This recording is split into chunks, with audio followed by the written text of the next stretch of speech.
समन्ता चक्रवालेषु अत्रा गच्छन्तु देवता सद्धम्मं मुनि राजस्स सुनन्तु सग्ग मोक्खदं ධම්මස්සවන කාලෝ අයං භදන්තා ධම්මස්සවන කාලෝ අයං භදන්තා ධම්මස්සවන කාලෝ අයං භදන්තා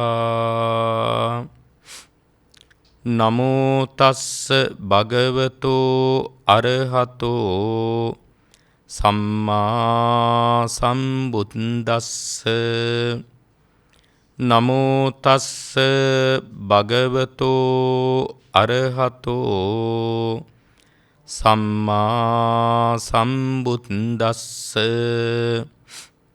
නමෝ තස්ස භගවතෝ අරහතෝ සම්මා සම්බුද්දස්ස මග්ගානට්ටංගිකෝ සෙට්ඨෝ සච්චානං චතුරෝ පදා විරාගෝ සෙට්ඨෝ ධම්මානං දිපදානංච චක්කුමාති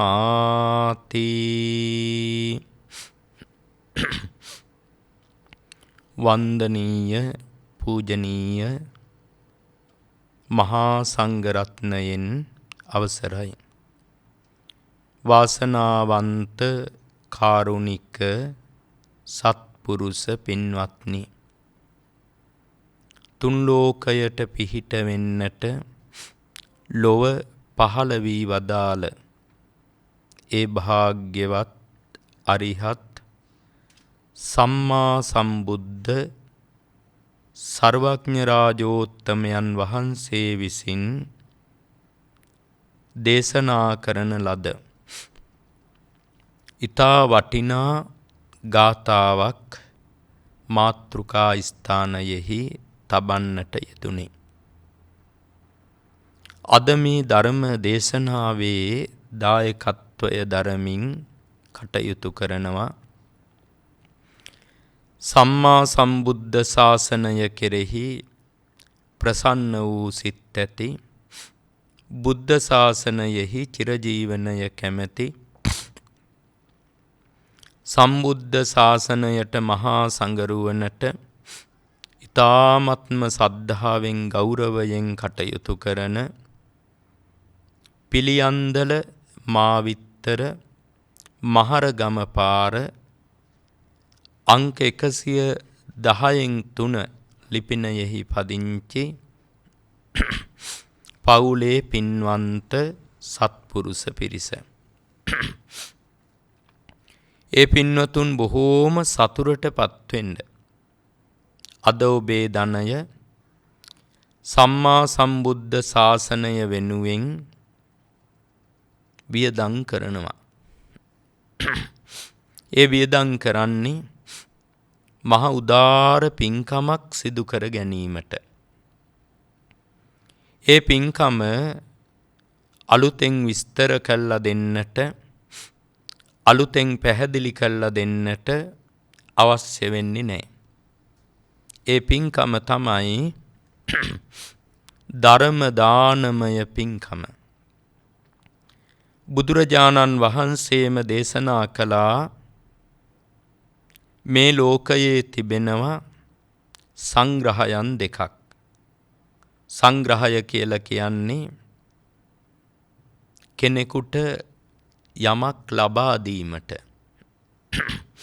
මුදලට නෙමෙයි, නොමිලයේ කෙනෙකුට යමක් ලබා දෙනවා. ඒ සංග්‍රහ දෙක තමයි ආමිස සංග්‍රහය, ධර්ම සංග්‍රහය. ආහාර පාන ඇඳුම් පැළඳුම් ගෘහෝපකරණ බෙහෙත් හේත් මිල මුදල් මේවා ලබා දීමට අපි කියන්නේ ආමිස සංග්‍රහය.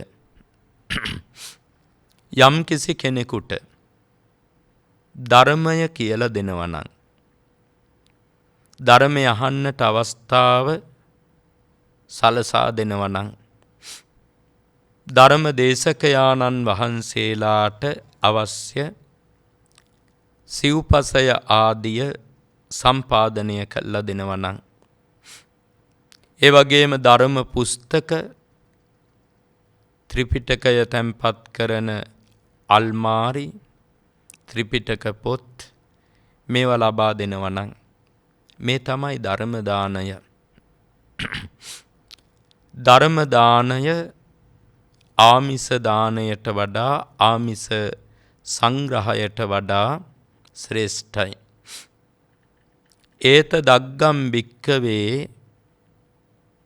ධම්ම සංඝහං බුදුරජාන් වහන්සේ වදාළ මහණෙනි සංග්‍රහයන් දෙක අතරින් ධර්ම සංග්‍රහය අග්‍රයයි දේශනා කරමි කියලා. ඒ අග්‍ර වූ ධර්ම සංග්‍රහයයි අද ඔබ ඔබේ ජීවිතයට එකතු කරගන්නේ. ඒ ගැන හිතලා සතුටු වෙන්න. බුදුරජාණන් වහන්සේ විශාල භික්ෂු පිරිසක් පිරිවරාගෙන චාරිකාවක වැඩම කළා. චාරිකාව නිමාවට පත් වෙලා නැවතත් ජේතවනාරාමයටම වැඩම කළා. භික්ෂූන් වහන්සේලා උපස්ථාන ශාලාවට රැස් වෙලා තමන් ගිය චාරිකාවේදී හමු වෙච්ච මන්මාවත් පිළිබඳව ගංගාවන් ඇලවල් දොළවල් කඳුහෙල් බෑවුම් මේව පිළිබඳව සාකච්ඡා කරනවා. සාකච්ඡාව අතරතුර තථාගත බුදුරජාණන් වහන්සේ වැඩම කළා. බුද්ධාසනය මත වැඩ සිටියා. මහණෙනි මං එන්නට පෙර සාකච්ඡා කරමින් සිටියේ කුමක් ගැනද? මාගේ පැමිණීමෙන් අඩාල වුණේ කවර කතාවක්ද? එහෙම විමසා සිටියා. ඒ අවස්ථාවේ ස්වාමින් වහන්සේලා සඳහන් කරනවා ස්වාමීනි භාග්‍යවත් වූ බුදුරජාණන් වහන්සේ අපි ඔබ වහන්සේ වැඩම කරන්නට පෙර චාරිකාවේදී ගිය මන්මාවත් පිළිබඳව කතා කරමින් හිටියා. ඇලදොල ගංගා වැව් අමුණු කඳුහෙල් බෑවුම් ලස්සන මිටියාවත් ලස්සන වනගත ප්‍රදේශ ඒව ගැන සාකච්ඡා කළා. උන්වහන්සේ වදාළ මහණෙනි ඒ මාර්ග පිළිබඳව කතා කරන්නට එපා කියලා මම දේශනා කරන්නේ නැහැ. නමුත් සම්මා සම්බුද්ධ ශාසනයේ සිටින භික්ෂු භික්ෂුණී උපාසක උපාසිකා මේ සිව්වනක් පිරිස විසින් විශේෂයෙන් සාකච්ඡා කළ යුතු මාවතක් තියෙනවා. ඒ මාවත තමයි ආර්ය අෂ්ටාංගික මාර්ගය. මහණෙනි ඒ පිළිබඳව සාකච්ඡා කිරීම සුදුසුයි. එහෙම දේශනා කරලා උන්වහන්සේ අප මාතෘකා කරන ලද ගාථාව දේශනා කළා. මග්ගා නට්ටංගිකෝ සෙට්ටෝ මාර්ගයන් අතරින් ආර්ය අෂ්ටාංගික මාර්ගය ශ්‍රේෂ්ඨයි. සච්චානං චතුරෝ පදා සත්‍ය අතරින් වචන හතරක් පද හතරක් ශ්‍රේෂ්ඨයි. ශ්‍රේෂ්ඨ පද හතර තමයි දුක්ඛ සමුදය නිරෝධ මාර්ග. විරාගෝ සෙට්ටෝ ධම්මානං ධර්මයන් අතරින් විරාගය හෙවත් රාගය නැති බව, රාගය සම්පූර්ණයෙන්ම ඉතුරුවක් නැතුව නිරුද්ධ වූ ස්වභාවය.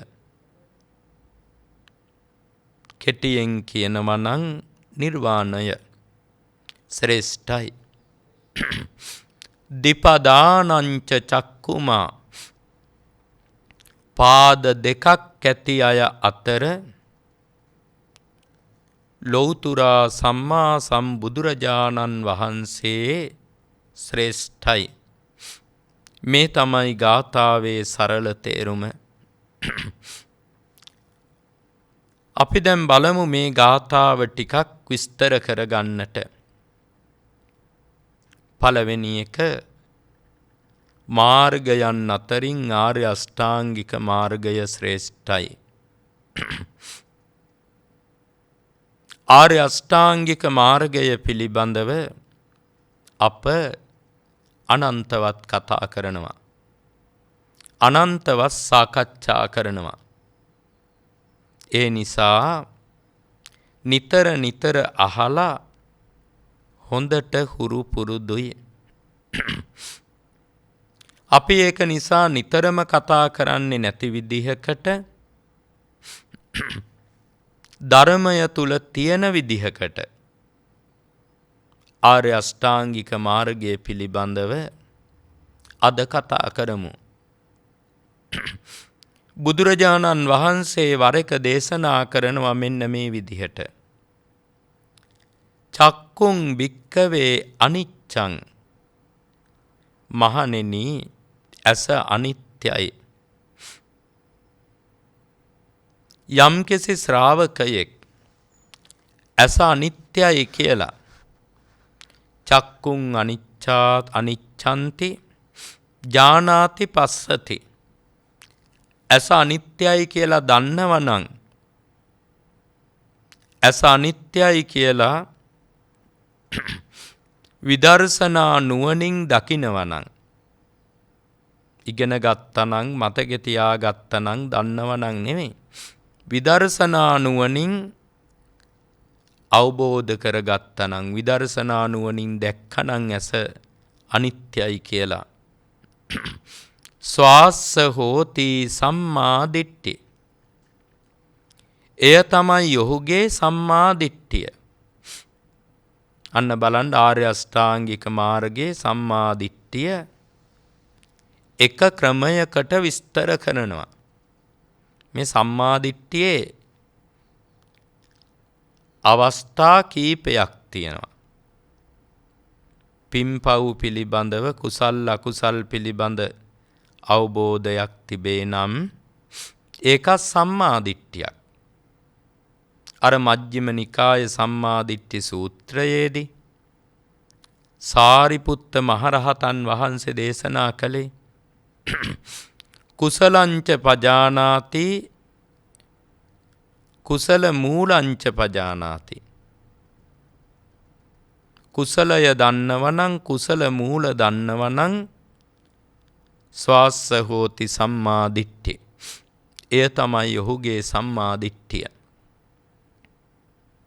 අකුසලංච පජානාති අකුසල මූලංච පජානාති. අකුසලය දන්නවනම් අකුසල මූල, ලෝභ දේශ මෝහ අකුසල් මූල කියලා අවබෝධ කරගත්තනම් ස්වාස්ස හෝති සම්මා දිට්ඨි. ඒ ඔහුගේ සම්මා දිට්ඨියයි.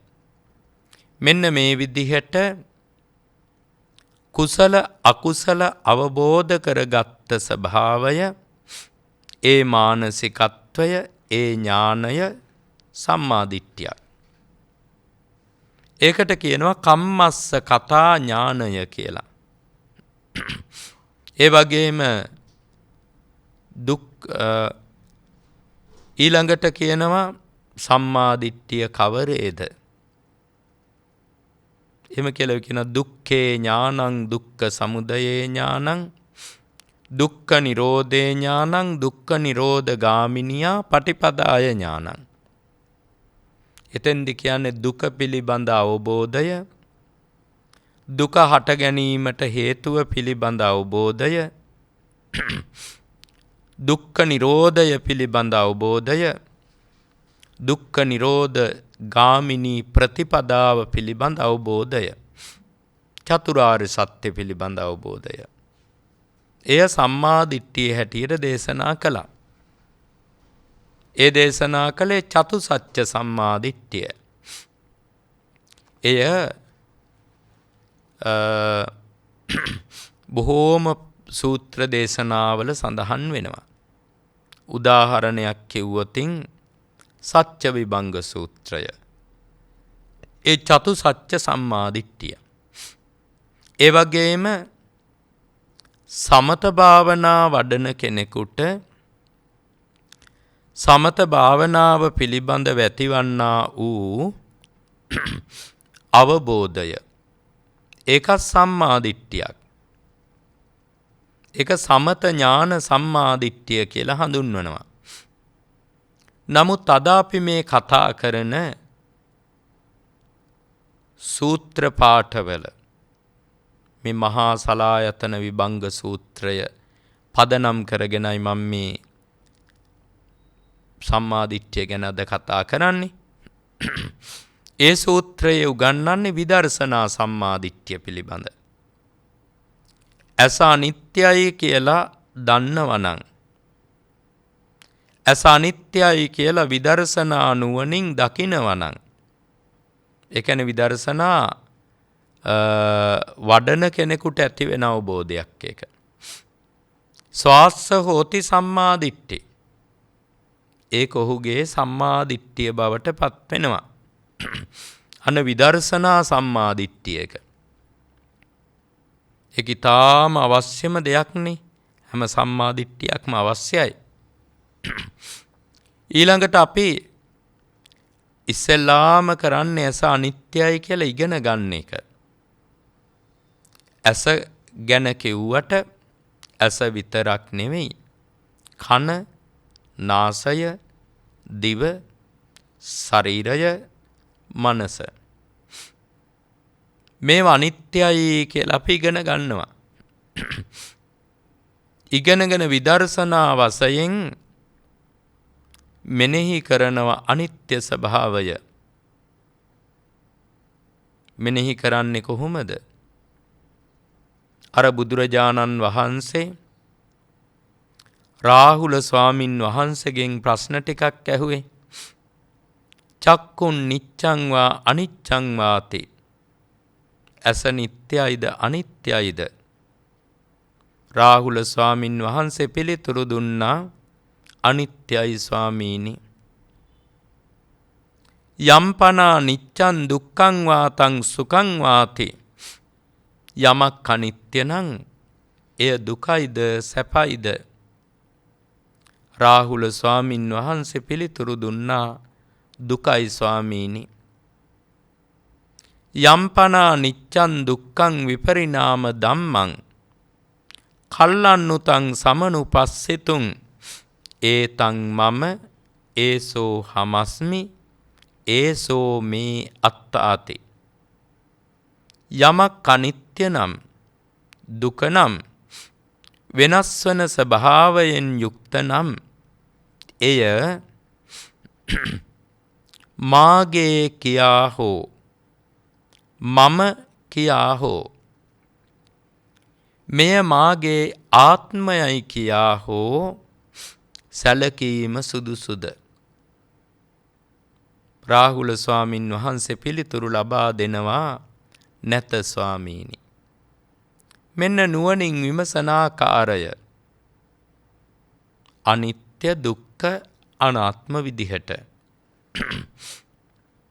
ඒ විදිහටම විමසන්නත් පුළුවන්. එහෙම නැත්තම් භාවනා කමටහන් කියා දෙන කල්යාණ මිත්‍රයන් වහන්සේලා උගන්වන ආකාරයට අනිත්‍ය මෙනෙහි කරන්නත් පුළුවන්. ඉතින් එහෙම අනිත්‍ය මෙනෙහි කරනකොට මේ අනිත්‍ය පිළිබඳ යම් අවබෝධයක් ඇති වෙනවා. මාර්ගඵල ලැබීමක්ම නෙමෙයි. යම් මට්ටමකට හරි තේරෙනවනේ විදර්ශනා වඩනකොට අනිත්‍යයි කියන්නේ මොකද්ද කියලා අවබෝධ වෙනවනේ. ඉගෙනීමට වඩා දෙයක් අවබෝධ වෙනවනේ. අන්නේ අවබෝධය තමයි සම්මා දිට්ඨිය. ඉතින් මේ අවබෝධය ලබා ගන්න නම් අපි අර මුලින් කිව්වා වගේ නුවණින් විමසන්නට ඕනේ. අනිත්‍යයි දුකයි අනාත්මයි කියන කාරණා. නුවණින් විමසනවා කියන්නේ භාවනා අරමුණක් විදිහට අනිත්‍ය බව සිතනවා. ඒකට අපි විතක්ක කියලා කියනවා සිතන එකට. ඒ අරමුණ තුලම හිත පවත්වන අනිත්‍යයි කියන අරමුණ තුලම. භාවනා අරමුණ තුලම සිත පැවැත්වීම. වෙන අරමුණකට යන්නේ නැතුව ඒ තුලම සිත පවත්වා ගැනීම.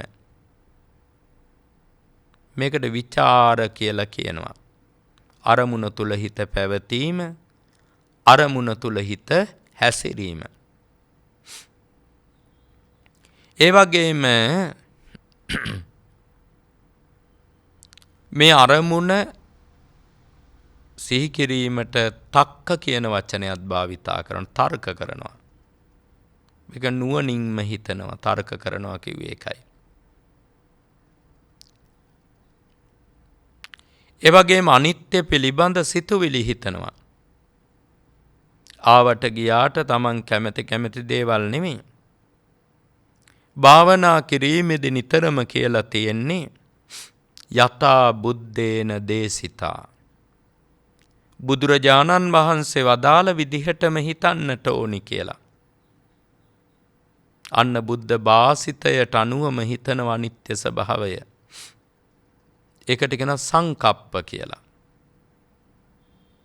මෙන්න මේ ස්වභාවයට කෙටියෙන් කිව්වොත් අනිත්‍ය මෙනෙහි කිරීමට, අනිත්‍ය නැවත නැවත මෙනෙහි කිරීමට, අනිත්‍ය තුල සිත පැවැත්වීමට, අනිත්‍යයි කියන අරමුණ බහුල වශයෙන් පුරුදු කිරීම ආර්ය අෂ්ටාංගික මාර්ගයේ අංගයක්. මොකක්ද ඒ අංගය? ඒ අංගය තමයි සම්මා සංකප්පෝ. සම්මා සංකප්පය. සංකප්ප කියන්නේ සිතුවිලි කියන එක. සංකල්පනා කියන එක. මෙය සම්මාදිට්ඨිය මුල් කරගෙන ඇති කරගන්න සංකල්පනාවක්. සම්මාදිට්ඨිය මුල් කරගෙන ඇති වෙන කල්පනාවක් නිසා එයට සම්මා සංකප්ප කියන නම භාවිතා කරනවා. මේ භාවනාව කරගෙන යන්නට අනිවාර්යයෙන්ම හොඳ වීරයක් තියෙන්නට ඕනේ. ඒක නිකම්ම වීරයක් නෙමෙයි. අපි කාටත් තුරුයි මෙන්න මේ වචනය. සතර සම්‍යක් ප්‍රධාන වීරය. ඒක තියෙන්න ඕනේ මේ භාවනාව කරගෙන යන්නට. ඒ කියන්නේ මොකද්ද? දැනට අපේ හිත තුල ඉස්මතු වෙලා පවතින්නේ නැති යටපත් වෙලා තියෙන කාමච්ඡන්දය, ව්‍යාපාද කියන තරහ, නිදිමත අලස බව, කම්මැලිකම, එකට කියන අපි තීන මිද්ද කියලා. හිත කාරමුණක තියෙන්නේ නැතුව හිත විසිරෙනවා. උද්දච්ච කුක්කුච්ච කියලා කියනවා. මේ භාවනාව හරියයිද නැද්ද කියලා සැක හිතෙනවා. සමහර විට තෙරුවන් ගැනත් සැක හට ගන්නවා විචිකිච්ඡා. මේ නීවරණ යම් දෙයක් යටපත් වෙලා තියෙයි නම් භාවනා යෝගියා හොඳ සිහියෙන් යුතුව යටපත් වෙලා තියෙන නීවරණ නැවත ඉස්මතු වෙන්නේ නැති විදිහට සිහිය පවත්වා ගන්නට ඕනි. නූපන් අකුසල් නූපද වීමේ වීරය කියලා කිව්වේ ඒකට. පංච නීවරණ කිව්වහම ඔක්කොම කෙලෙස් සහිත වෙනවා. පංච නීවරණ කියන වචනේ භාවිතා කරන්නේ නැතුව කිව්වොත් දැනට හිත තුල ඉස්මතු වෙලා ප්‍රකට වෙලා ක්‍රියාත්මක නොවන රාග දේශ මෝහ ඉස්මතු වෙන්නේ නැති විදිහට ප්‍රකට වෙන්නේ නැති විදිහට කටයුතු කිරීම. නැත්තම් දැනට යටපත් වෙලා තියෙන කෙලෙස් ඉස්මතු නොවන ආකාරයට කටයුතු කිරීම. මේ තමයි නූපන්නා වූ අකුසල් නූපද වීමේ වීරිය. තමන් දැනට කරලා නැති වෙනත් පාප කර්ම තියෙනවා. දස අකුසල් වගේ ඒවා. ඒවත් නොකර ඉන්න මහන්සි ගන්න ඕනි. ඒකත් අයිති පළවෙනි වීරියටමයි.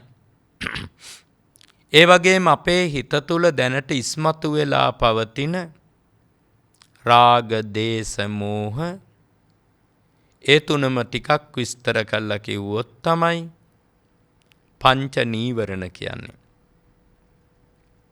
තව ගොඩක් විස්තර කළොත් තමයි කෙලස් ගොඩක් කියලා කියන්නේ. අන්න ඒවා දැනට ඉස්මතු වෙලා තියෙනවා නම් ධර්මානුකූලව ප්‍රතිකර්ම යොදමින් ඉස්මතු වෙලා පවතින ක්‍රියාත්මකව පවතින එම කෙලෙස් යටපත් කරන්න උත්සාහ කරන්න ඕනි. එක්කෝ ප්‍රහාණය කරන්න උත්සාහ කරන්න ඕනි.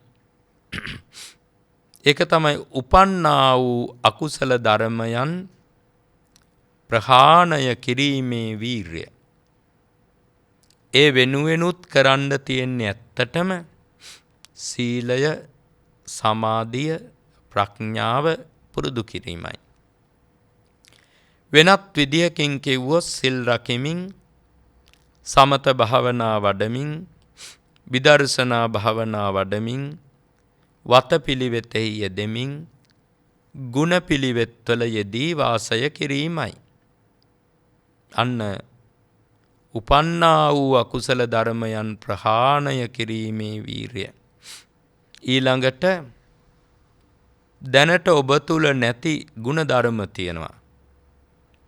සමහර විට පංචශීලය ගත්තත් රකින්න නැති ශික්ෂාපද නිතර රැකෙන්නේ නැති එක දිගට රැකෙන්නේ නැති ශික්ෂාපද තියෙන්න පුළුවන්.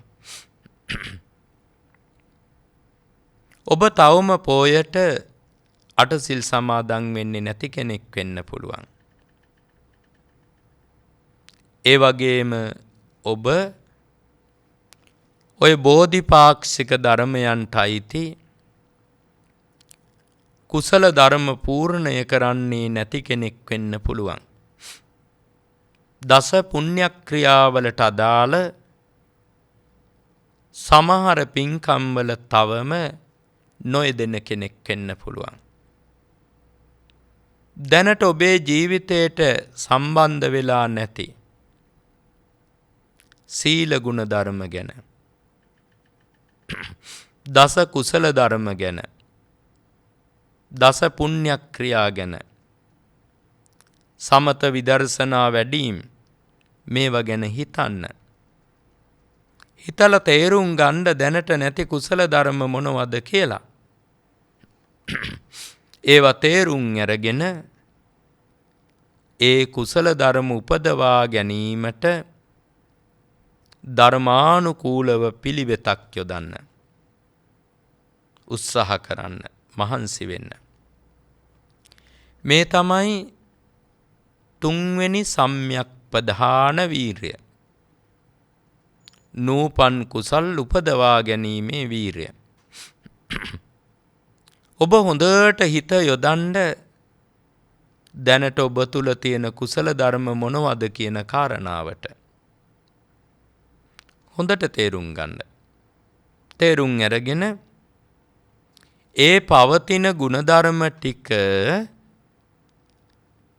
එක පැත්තකින් ඒ මට්ටමේම තියෙන විදිහට කටයුතු කරගන්න.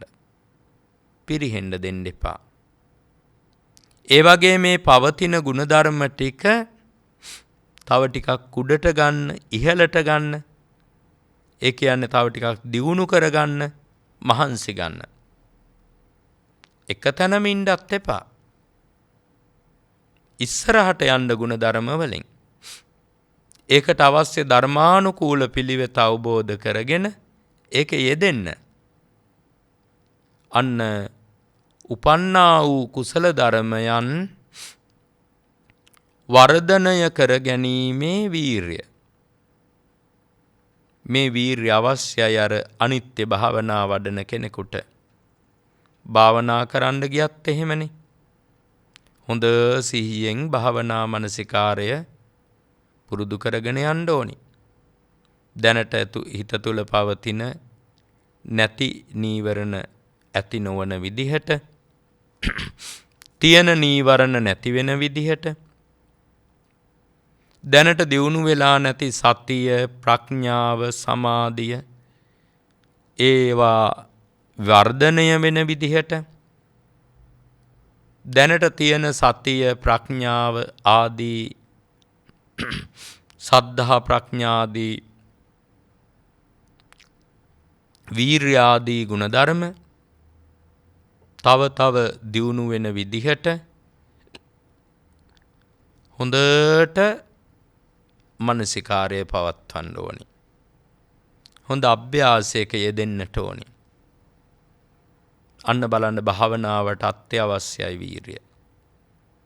එහෙම වීරියෙන් යුතුව මේ භාවනාව කරන විට ආර්ය අෂ්ටාංගික මාර්ගයේ අංගයක් වැඩෙනවා. සම්මා වායාම. ඒ වගේම අපිට අත්‍යවශ්‍ය ගුණයක් සති. සති කියන්නේ සිහිය.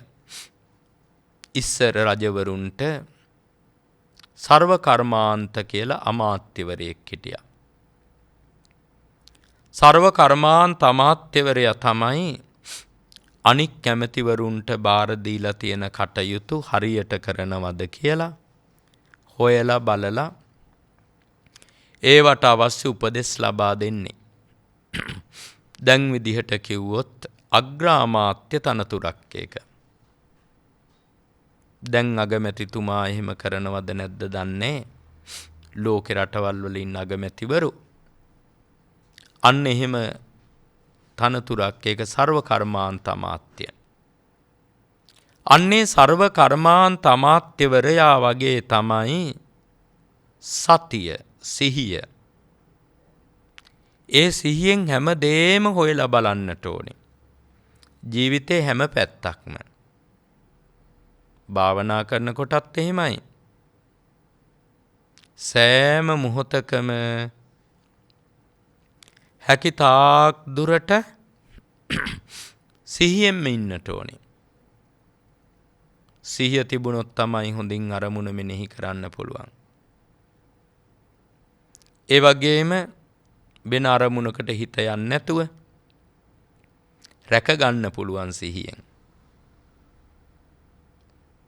සිහියෙන් රැකගත්තේ නැත්තම් කෙලෙස් වලට හිත ගිහිල්ලා මහ විපතක් වෙනවා. අර කැට කිරිල්ලියක් හිටියා. එයාගේ තාත්තා කුඹුරක ලියද්දක් පෙන්නලා කිව්වා, දුවේ මේ තමයි අපිට අයිති ඉඩම. මේ ඉඩමෙන් පිටතට ඇවිදින්න නම් යන්න එපා. ගියොත් අනතුරක් වෙන්න පුළුවන්. මොකද තාත්තා නිතරම ඒලියද්දගෙන අවධානයෙන් ඉන්නවා. පැටවුන්ට මොකක් හරි කරදරයක් වුණොත් ඇවිල්ලා බේර ගන්න පුළුවන්. තාත්තගේ රැකවරණය තියෙනවා. මේ කැටකිරිල්ලි තාත්තා කියපු සීමාව ඉක්මවලා වෙන ඈතට ඇවිදගෙන ගියා. අහසේ පියාඹන ගිජුලිහිණියෙක් ඇවිල්ලා කැටකිරිල්ලි වල්ල ගත්තා. මේ කැටකිරිල්ලි කියනවා රජෝ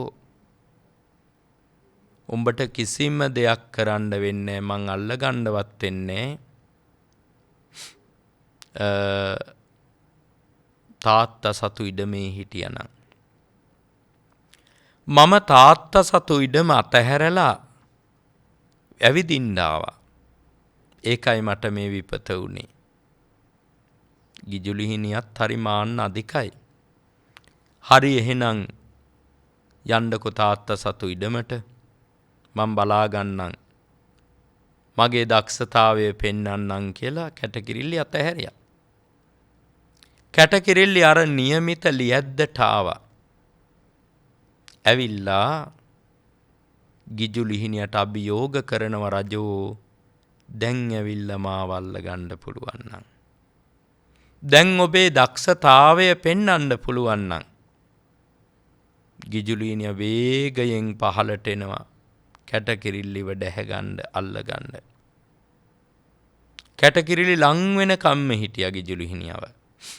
ලං වුණාට පස්සේ පස් කැටයක් අස්සට රිංගුවා. ගිජුලිහිණියට ආපු වේගේ පාලනය කරගන්න බැරුව පස් කැටේ පපුව හැපිලා තැලිලා මැරිලා වැටුණා. අන්න බලන්න ඒකේ ආරක්ෂා වෙන්න තැන් තියෙනවා තාත්තා කියපු ලියද්දේ. අපි සමහර වෙලාවට සිහියෙන් තොරව කල් ගත කරනවා. අපේ තාත්තා තමයි තථාගත සම්මා සම්බුද්ධ සර්වඥයන් වහන්සේ.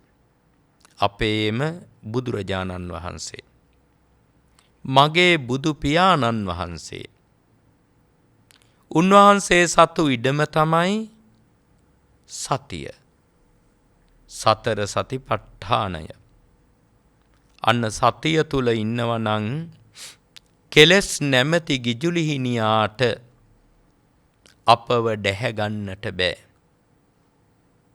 සතිය නැති වෙච්ච හැම වෙලාවකම කෙලස් නැමැති දරුණු ගිජුලිහිණියා ඔබව දැහැ ගන්නවා.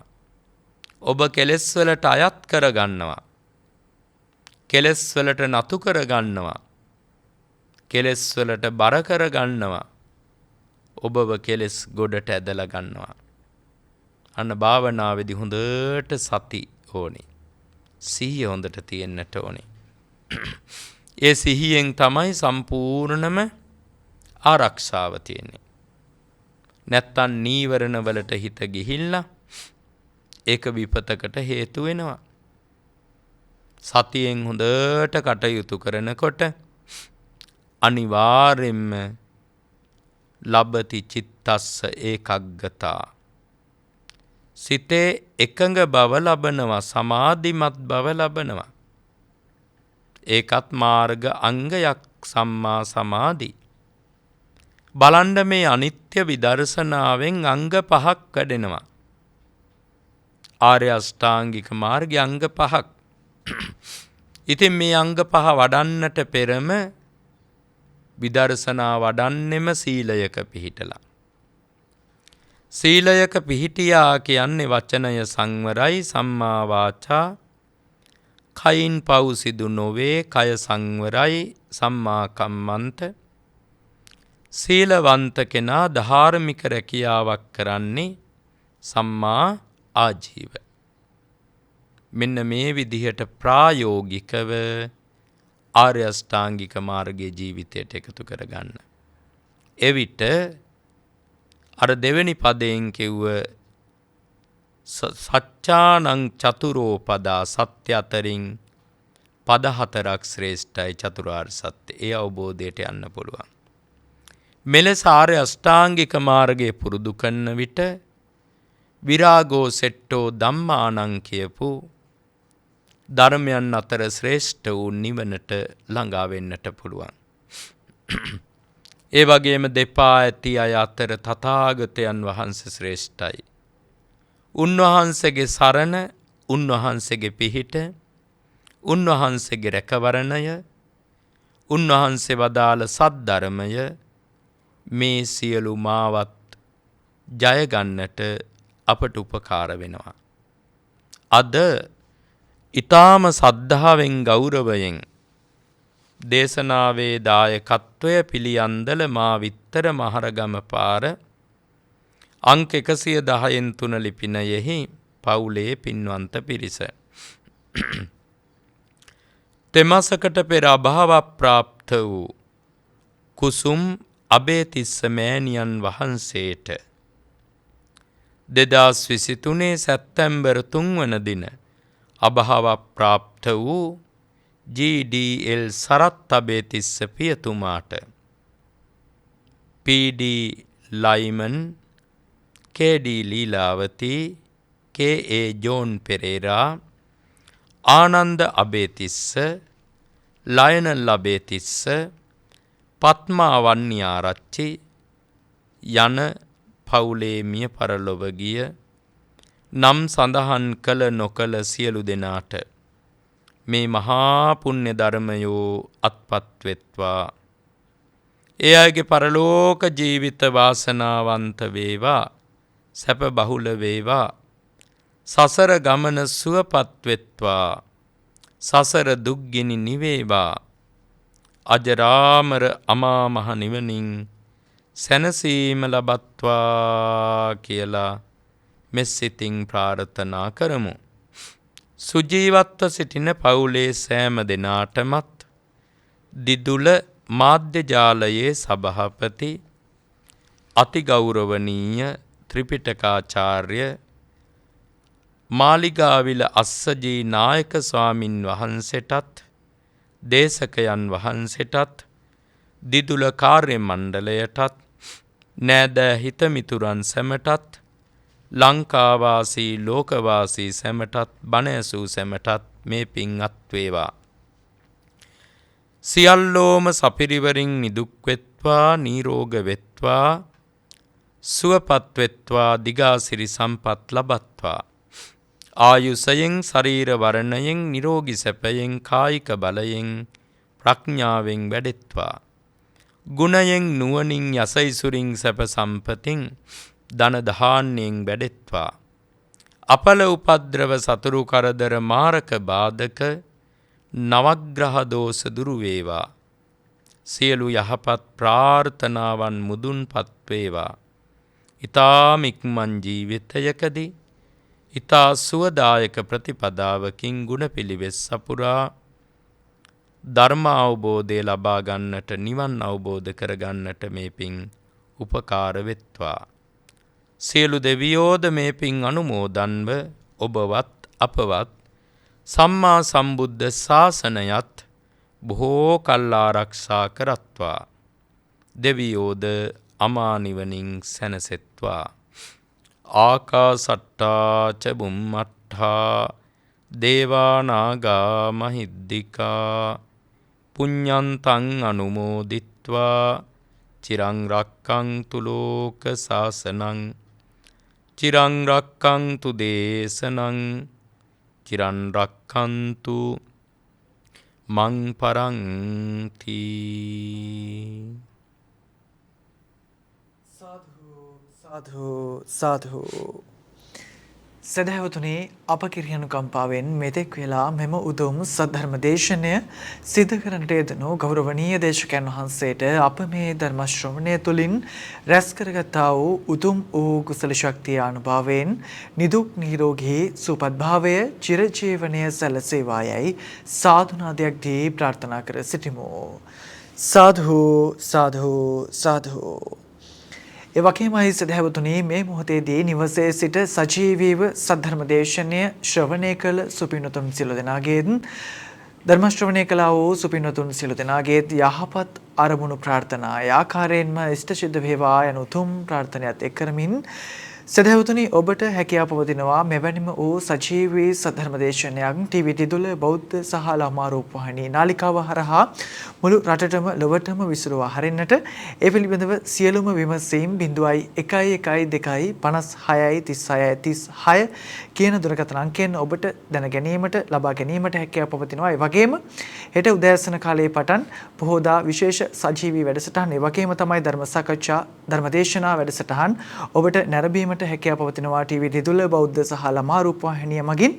ඒ වගේම රාත්‍රී 9:05ට නැනපහුර විශේෂ සජීවී වැඩසටහන ඔබට නැරඹීමට හෙට දිනේදී අවස්ථාව ඉඩහසර ලබා දී තිබෙනවා ටීවී දිදුල බෞද්ධ සහ ළමා රූපවාහිනී නාලිකාව. මේ පිළිබඳව මතක් කරමින් මේ සූදානම් වන්නේ ටීවී දිදුල බෞද්ධ සහ ළමා රූපවාහිනී නාලිකාවේ අද දවසට නියමිත උතුම් සජීවී සද්ධර්ම දේශනයේ මෙතෙකින් නිමවටපත් කිරීමටයි ඔබ සැමට දලදා සමිත පිහිටයි.